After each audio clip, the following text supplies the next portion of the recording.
Happy Tuesday, Wildcat fans, and thanks for keeping it locked on Wildcats. All right, now the big elephant in the room, who is going to be the quarterback for Arizona going forward, and what does that mean for the offense? I'm pretty sure that we know the answer to that, but does the head coach? Let's get started here on Locked On Wildcats.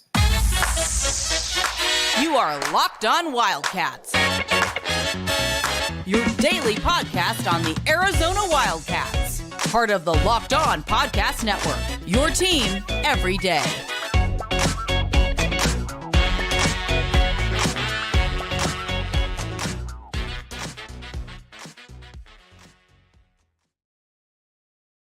Thanks for keeping it locked on Wildcats. I'm your host, Mike Luke. The show is brought to you today by Gametime. All right, now, if anybody watched that Arizona SC game, and let's not kid ourselves, we know you all watched the Arizona SC game right there. There's a lot to like about what you saw right there. First and foremost, I think the one thing that you have to like is that it seems, at least it appears, that Arizona has found a quarterback in Noah Fifita. Now, Jayden de Laura last year did a lot of really, really good things. There's no doubt about it.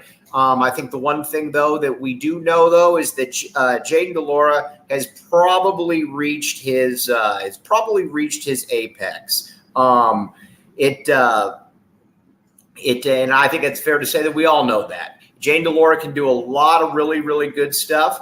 But I think the problem, though, is that he is somewhat apexed out right there. And what I mean by that is, yes, he's got a big time arm. He can do a lot of different things, but the one thing about him though is that he's always going to be in the spot where it's just not going to be quite good enough because he doesn't really understand the playbook. Or I don't know if he doesn't understand it or he doesn't execute it, whatever the case may be. But you never got the sense with him that he was operating what the coaching staff wanted him to be able to operate, and that always is that's obviously a little bit of a problem, something that you would like to have rectified in some way, shape, or form. But again, either way you slice it, just not good enough. Last year he had some big-time games, but he also had some games where you were left questioning what exactly he was doing out there. And that certainly brought itself into play this year as well. And I think you could make the case that it was even more pronounced this year. As a matter of fact, it was more pronounced this year. Way too many times where it just didn't look like he was on the same page with his receivers, or even when he had time. And there was a stat from PFF, which I generally think is full of phooey, but there was a stat from PFF where he was pressured, I think, on four dropbacks in the entire game. But that really didn't matter because he was not doing what he was supposed to do out there. And again, that's just not something that is very tenable at this point.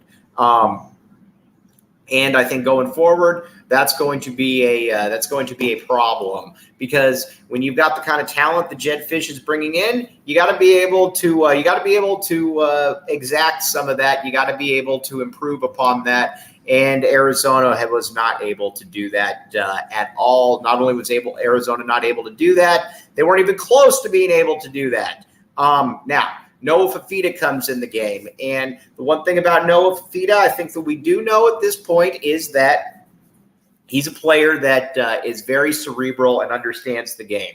His pops was a coach. He was basically been raised to be a quarterback, and players around him gravitate towards him. You watch him growing up when he was at Servite High School, and at Servite High School, he was the dude who got everybody in the right formations and had a ton of talent around him, but that talent all looked at him for the answers. And again, when you're at Servite High School, that is, to quote our good friend Kevin Woodman, big boy football right there. You're playing in the Trinity League. You're going against Mater Dei. You're going against Bosco. You're going against all those different schools. And so that is certainly something that from an Arizona perspective, you got to take into account. Now, I think the next thing that you're looking at is, Can he run the playbook the way that it needs to be operated? And I think the answer is very much an astounding yes, he can do that.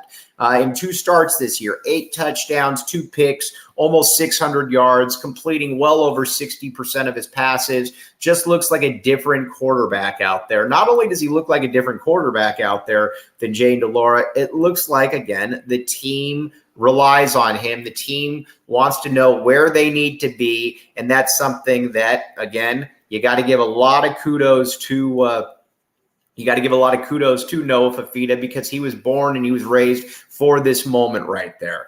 And I don't think that that's anything that is going to change going forward. Now, there are a few drawbacks, obviously. He's not a very tall dude. He's about 5'7" or so. We've never really seen somebody that small, but he's also been able to basically deal with it. I mean, for lack of a better term, he's been able to deal with it, and that's something that I think that you've got to respect if you're an Arizona football fan, the capacity to take a game and take the team on his back and be able to wing it around and not have the ball knocked down at the line of scrimmage. I mean, I'll ask, how many times have you seen the ball knocked down at the line of scrimmage? I would say I can't really remember any, to be honest with you.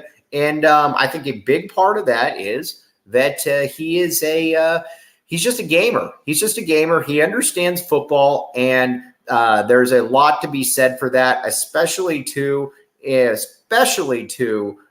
when you have when you've got a coach that is obviously a player's coach. Players like playing for him, but sometimes you got to have somebody that can be that coach on the field. And I don't know that Jaden DeLaura is ever going to be that coach on the field. As a matter of fact, I think that he's kind of the exact opposite. Noah Fifita is that guy. Again, Noah was raised for this moment to be that dude. And I think that you got to be able to just kind of let him go and let him be that guy.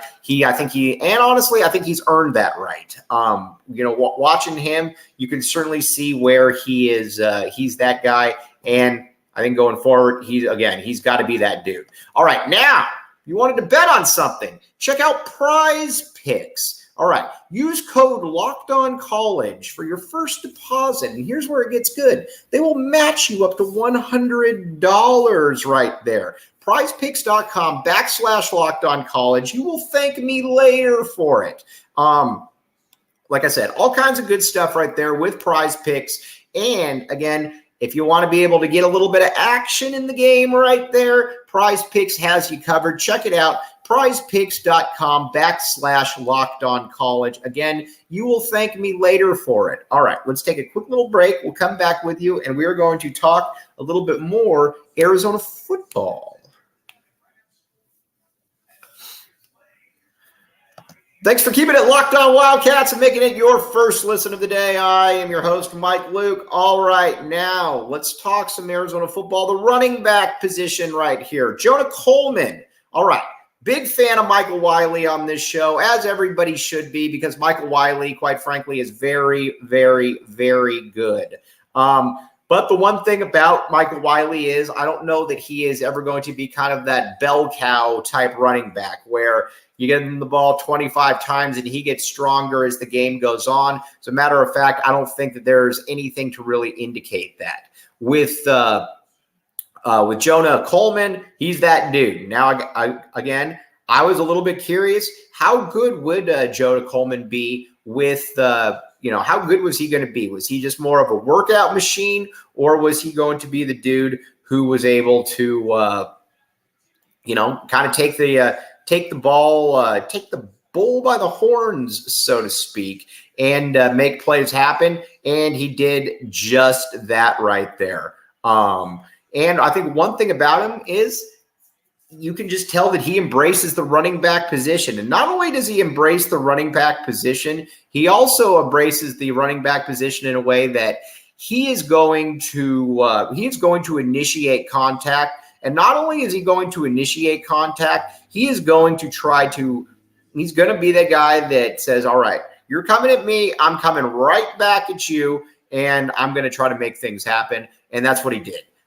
He was an absolute monster against USC, and I look for much of that to continue because there's nothing to indicate that it shouldn't continue. He was a he works incredibly hard. We all know that. And not only does he work incredibly hard, he puts himself in a position where he's the dude where he's going to be that guy. He's going to put the ball down and he's going to run. DJ Williams is much the same way. He's not, I don't think, on the level that Jonah Coleman is, but he also is somebody who dishes out punishment. And I think that's something where you got to be pretty enthused by what he could possibly do. I think that these two are kind of that running back combination that you need to have right now. And you need to have it because they are going to put you in the best position to be able to succeed. So those two dudes, especially when you got a line group right there with guys like Jonas Savaiinaea, who's going to be a first-round pick, Jordan Morgan, who's going to be a first-round pick. There's a lot to like about both of those players. And not only is there a lot to like about both of those players, they're the kind of linemen, especially on both sides, that you can continue to run the ball off of. And if you're physical like DJ Williams, if you're physical like Jonah Coleman, you can take advantage of those type of players. And honestly, they do take advantage of those type of players. Again, big-time players, big-time potential, big-time prospects right there. You got to like both of them. Now, when Michael Wiley comes back, there's certainly a spot there, but I think both of these players, again, give a little bit of gusto that, for lack of a better term, that you don't necessarily get from these two guys. Just kind of the way it is. Now, on the offensive line, like we mentioned, you got Big Jonah, you got Jordan Morgan, both those dudes. Going to be first-round picks. Inside, Wendell Moe, not bad at all. But also, you've Leif Magnuson, our guy Leif. I think Leif can play. And not only can Leif play, I think Leif is the dude who can I think he is more than just kind of your swing auxiliary type player. He can play, and he can also do a little bit of everything out there. It's hard not to like Leif. And there's other players like that. Joe Borjon, kind of the same way. Jed Fish is building that depth that Jed Fish is building that depth that I don't think that we've really ever that we've had here in quite a while. It's been a long time since Arizona's had the kind of talent that it has been able to showcase this past couple of years, and that is obviously a very, very good thing for the University of Arizona. Now, tight ends, Tanner McLaughlin, total animal, total beast. I think the only thing with him is you'd like to see him get the ball even a little bit more because he is a heck of a safety valve. You don't have that third wide receiver like you did last year with Dorian Singer. You don't have that guy. And so you need to be able, I think, to incorporate the tight end even more. I think you'd like to see a little bit more Kean Burnett as well, but beggars can't be choosers. I think Kean will find his way onto the field at some point eventually. Now, one thing that we also need to talk about, too, again, is game time. All right, if you're somebody that's normal like me and you like football and basketball and the cool sports and you don't like baseball and all that other nonsense, guess what got you through the dog days of summer? Game Time. Download the Game Time app today. Use code LOCKEDONCollege for $20 off. Game Time, my friends. Again, there's nothing more enjoyable than betting on a game when you know that you've got a little bit of skin in the game right there. Check it out, Game Time. You will thank me later. Again, use code LOCKEDONCollege for $20 off. Download the Game Time app today. And you will, like I said, you will thank me later for it. Game Time is where you need to be. And this is, again, your money's good. And there's nothing better with football and basketball right around the corner to get in on a little bit of game time. So, again, check it out. All right, now let's talk about the wide receivers here, and that's wide receiver unit. T-Mac is one of the handful of best wide receivers in the entire country. If you don't know that, then you better ask somebody, as they say, because I don't know if there is a non-better draft eligible wide receiver than non-draft eligible than T-Mac. He's that dude right there. Not only is he that dude, he's the kind of player who is able to just kind of change an entire game. And not only change an entire game, he's also able to make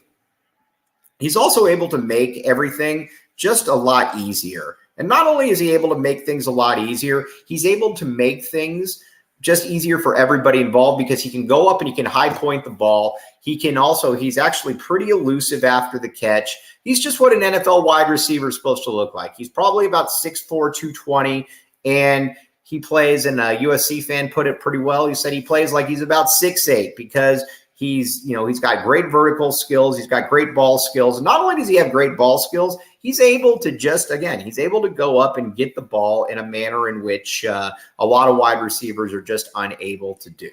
I mean, it's kind of that simple. And like I said, he's that dude. He's able to do all of that. And I think the other thing that's incredibly impressive about him is that he's just getting started. You look at his numbers last year, 70 catches, 800 yards, 7 or 8 touchdowns this year. He's going to go well over 1,300 yards, probably going to catch 12 touchdowns, something like that.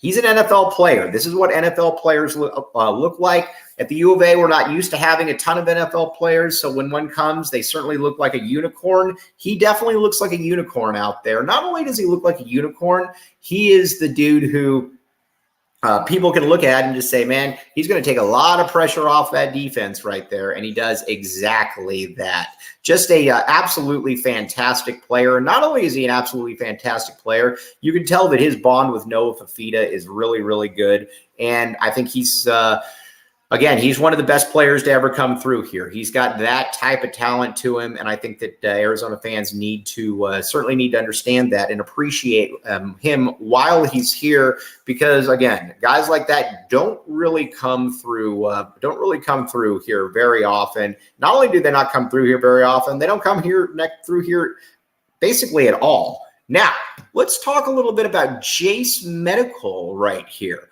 Okay, Jase Medical. This is when you're in this day and age, you got to be able to have people that can help you out in a variety of ways medically, and Jase Medical is that. All right, so here's the deal with Jase Medical. It's the leading authority for emergency antibiotics and preparedness medications. You can get your life-saving medications and emergency RX supplies through Jase Medical. Again, check it out. You can go to Jase Medical, check it out online, and be better prepared for whatever comes your way with this compact case holding 5 antibiotics for emergency use. Here's some of the stuff. Traveler's diarrhea. Who doesn't have traveler's diarrhea? Bladder and kidney infections, pneumonia, bioterror, wound infection. You name it, they got it. Check it out. Ben White has terrible travel diarrhea when he leaves. That's why he needs to get Jase Medical. All right, going to take a quick little break, come back with you. We're going to keep talking about Jacob Cowing. I have terrible traveler diarrhea. It's named Mike Luke. Thanks for keeping it locked on Wildcats and making this your first listen of the day. All right, thanks for Jase Medical right there. Now, let's talk a little bit about Arizona's wide receivers. All right, we talked about T-Mac and just how unique he is. Obviously, just an absolute superstar. Jacob Cowing was a monster against USC as well, catching 4 touchdowns. And Cowing, like I said, Cowing's going to be an interesting player as far as NFL boards go, because I don't know that he is he's not going to be a high pick because he's short, but he's also someone who is he's dynamic. And I think Anthony Gimino put it very well when he said that his suddenness, his burst from 0 to 10 yards is next level. It's great. And it is. That is a very, very good way of putting it. That initial burst is fantastic. And you don't see that a ton. A lot of times guys are straight line striders, or they're just more quick than fast. He's both. It's going to be fascinating to see what he runs in the 40, because if he runs a really fast time in the 40, he's going to be incredibly attractive for a variety of NFL folks out there, because he's just a good football player, and you need to put premium on good football players on this day and age. And he finds the end zone. A lot of small guys don't find the end zone. He's able to find the end zone. And he makes a very, very nice duo there with T-Mac. Now, the problem that Arizona's run into is that they didn't get anybody to replace Dorian Singer. And this is with all due respect to Montana Lamonius Craig, but he ain't that guy. He looks like that guy. He's about 6'3", 215, but he's just not good enough. If you're playing 6 games this year and you got about 115 yards, that's not good. Dorian Singer would do that in a half. Dorian Singer went on to USC where he's just kind of become another wide receiver, but Singer at Arizona was a star. So again, this was probably a departure that hurt both sides when you think about a big picture, but Dorian Singer obviously got paid off of it. What I would like to see now is Kevin Green, A.J. Jones, and Malachi Riley start to get some real minutes, start to get some real time out there, because those are both some players that I think have the ability to be able to make plays, and not only the ability to make plays, get open and continue to grow. Lamonius Craig is in his 4th year of college. You know, with guys like that, you just kind of are what you are at that point. And there's nothing necessarily wrong with that. But at the same point, you also need to get a little bit better, I think. And I think Arizona can do better than Montana Lamonius Craig there. And again, that's with all due respect to Montana Lamonius Craig. All right, now, we've talked a ton of Arizona football. Tomorrow, we're going to get started on some Arizona basketball talk right here, breaking down the backcourt. Then the following day, breaking down the front court. Then getting started with a little bit of Washington State previews right there. It's going to be an interesting game, especially depending on who plays quarterback there for the U of A. But as always, really appreciate you all keeping it locked on Wildcats and making this your first listen of the day. I'm your host, Mike Luke. We will be back with you tomorrow. Keep it locked on Wildcats.